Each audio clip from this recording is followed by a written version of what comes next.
Sir, ಈಗ ಕಾಂಗ್ರೆಸ್ಸಿಂದ ಮಹಿಳಾ ಅಭ್ಯರ್ಥಿ ನಿಲ್ಲಿಸಿದ್ದಾರೆ, ಪೈಪೋಟಿ ಆಗ್ಬೋದು ಅಂತ ಅನಿಸುತ್ತೆ. ನಾನು ಭಾರತೀಯ ಜನತಾ ಪಾರ್ಟಿ ಕಾಂಗ್ರೆಸ್ ಮಧ್ಯೆ ಈ ಚುನಾವಣೆ, ಇದು ಅಭ್ಯರ್ಥಿಗಳು ನಾವು ನಿಮಿತ್ತ ಮಾತ್ರದಲ್ಲಿ ಇರ್ತೇವೆ. ಆದರೆ ಈ ಚುನಾವಣೆ BJP ನರೇಂದ್ರ ಮೋದಿಜಿಯವರು ಏನು ಮಾಡಿದ್ದಾರೆ, ಏನು ಜನತೆಗೆ ತಲುಪಿಸಿದ್ದಾರೆ, ಯಾವೆಲ್ಲ ಕೆಲಸ ಕಾರ್ಯಗಳು ಆಗಿದೆ, ಆಗಬೇಕು, ಇದ್ರ ಬಗ್ಗೆ ಮೋದಿಜಿಯವರ ಗ್ಯಾರಂಟಿ ಬಗ್ಗೆ ಜನರಿಗೆ ವಿಶ್ವಾಸ ಇದೆ. ಮೋದಿಜಿಯವರು ಹೇಳಿರುವಂತೆ 400 ಸೀಟ್ ಗೆಲ್ಲಿಸಬೇಕು ಅನ್ನುವಂಥ ಛಲ ಇದೆ.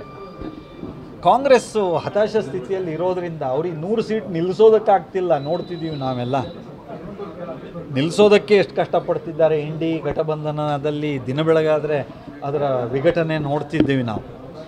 ಇಂಥ ಸ್ಥಿತಿಯಲ್ಲಿ ಇದು ಕಾಂಗ್ರೆಸ್ BJP ಮಧ್ಯೆ ನಡೆಯುವ ಚುನಾವಣೆಯ ಹೊರತು ಇದೇನೋ ಅಭ್ಯರ್ಥಿಗಳ ಇಬ್ಬರ ಹೆಸರಿನ ಮಧ್ಯೆ ನಡೆಯುವಂಥ ಚುನಾವಣೆ ಅಲ್ಲ. ಇದು ಹೆಸರು, ನಾನು ಹೇಳಿದಲ್ಲ, ಇಬ್ಬರ ಹೆಸರಿನ ಮಧ್ಯೆ ನಡೆಯುವ ಚುನಾವಣೆ ಅಲ್ಲ. ಕಾಂಗ್ರೆಸ್ BJP ಮಧ್ಯೆ ನಡೆಯುವ ಚುನಾವಣೆ ಇದು. Thank you sir.